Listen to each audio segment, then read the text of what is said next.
At the beginning of the 20th century, Argentina was one of the richest countries in the world. It was even wealthier than Germany and France. Its standard of living was almost twice that of Spain. By the mid-20th century, the country started to decline a bit, but was still one of the world's top 10 most powerful nations.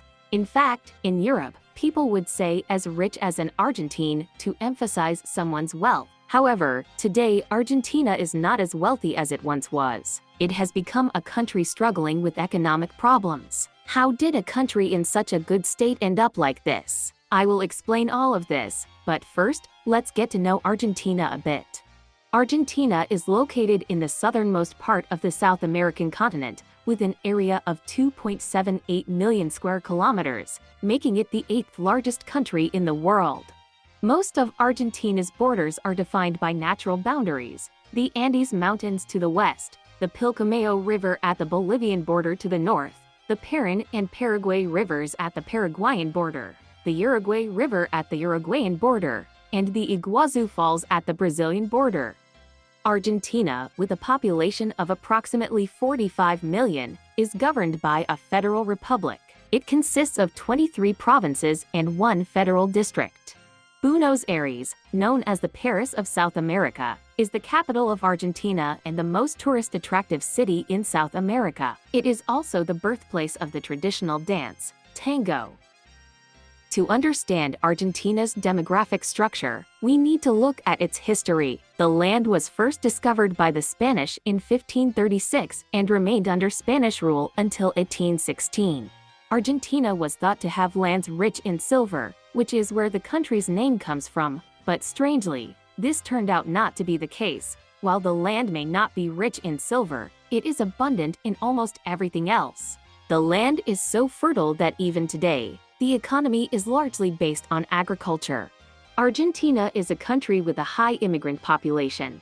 In the 19th and 20th centuries, many people from Italy, Spain, France, and other European countries immigrated to Argentina in search of a new life. This has resulted in a strong European influence in Argentina.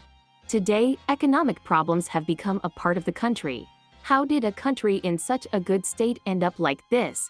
Economic crises, political instability, and poor management decisions have brought Argentina to this situation. Constant money printing has rapidly increased inflation. The war with England over the Falkland Islands in 1982 led to a major economic crisis. The Great Crisis in 1989 and the subsequent economic policies deeply shook the country's economic structure.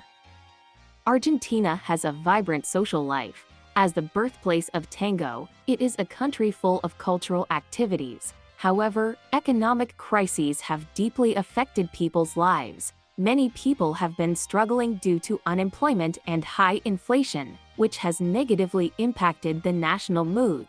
Today, Argentina is seen as a country in economic trouble on the international stage. Foreign investors and students do not prefer to invest in or move to Argentina. This has led to a depreciation of the Argentine peso. Economic instability and high inflation are making daily life difficult for the population.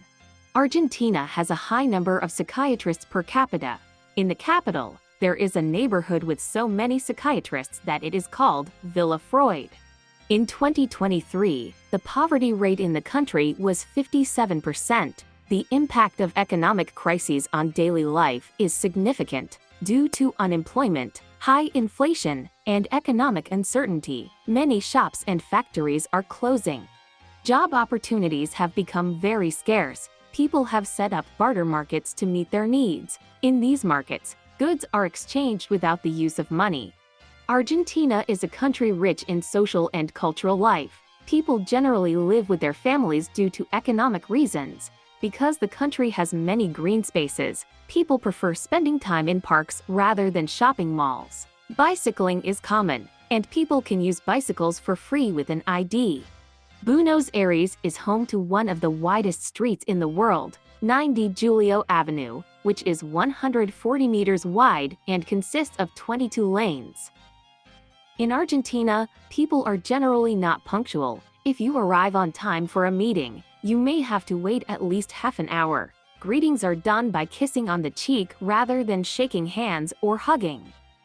Divorce was illegal until 1987. Abortion is illegal except in cases of rape or when the mother's life is in danger, but illegal abortions are common. Cosmetic surgery is quite prevalent, with 38% of women having had at least one procedure in their lifetime. We've reached the end of the video. I hope this video has helped you learn about Argentina. If you liked the video, don't forget to subscribe to my channel. See you in the next video. Goodbye.